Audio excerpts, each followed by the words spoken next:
In a fog-draped coastal town where the sea hummed like an old song, there lived Dev and Raina. Their marriage began the way monsoons begin after a long summer, warm, overwhelming, full of colors nobody can name. In the early months, they built a small house near the shore. It wasn't fancy, but it held laughter in the corners and hope in the walls. And the house had 2 doors. A coincidence then, a metaphor later. Dev always entered through the seaside door, the one facing the wind. Raina always preferred the one opening toward the marketplace and her parents' home. In the beginning, it didn't matter.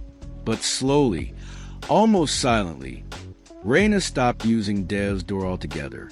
Her parents' voices followed her everywhere, in her decisions, in her fears, in the way she held herself.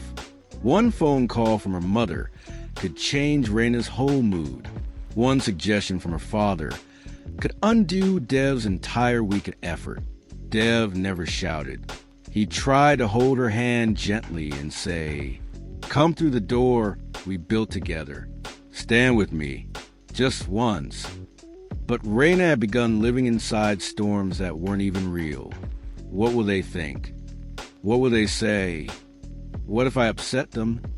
She had started borrowing fear from a future that hadn't even happened. Every evening, Dev watched her enter the house through the family door. And every evening, he wondered if she remembered the other one at all. The silence was beginning to carve a hollow inside him. One night, after another argument drowned in the noise of unseen parents, Dev walked into the misty lane behind their house and found an old monk sitting beneath a banyan tree. The monk looked at him like he already knew. Dev asked, almost breaking, "How do I make someone choose the door that leads to us? How do I make her walk toward the life we built?" The monk exhaled slowly, as though releasing a century of breath. "You cannot force someone to enter your door," he said, "but you can leave both doors open, one for her, one for you. If love is still living in the house, both of you will walk to the same door one day." Dev stood there, stunned. He expected a solution. He received the truth. When he returned home that night, he didn't plead anymore. He didn't explain his hurt. He simply stopped waiting at her door. He began living quietly, respectfully, but with a distance that echoed. Raina noticed it.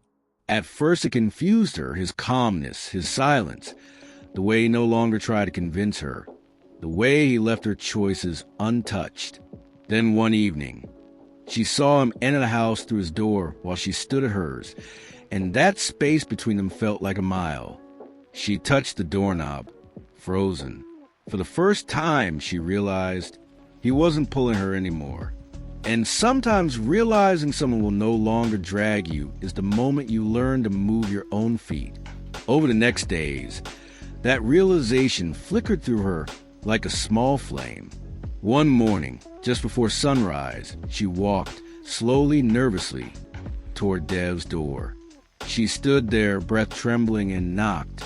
And for the first time in months, Dev opened the door before she had a chance to doubt herself. The 2 doors of the house still existed, but the distance between them had finally begun to shrink.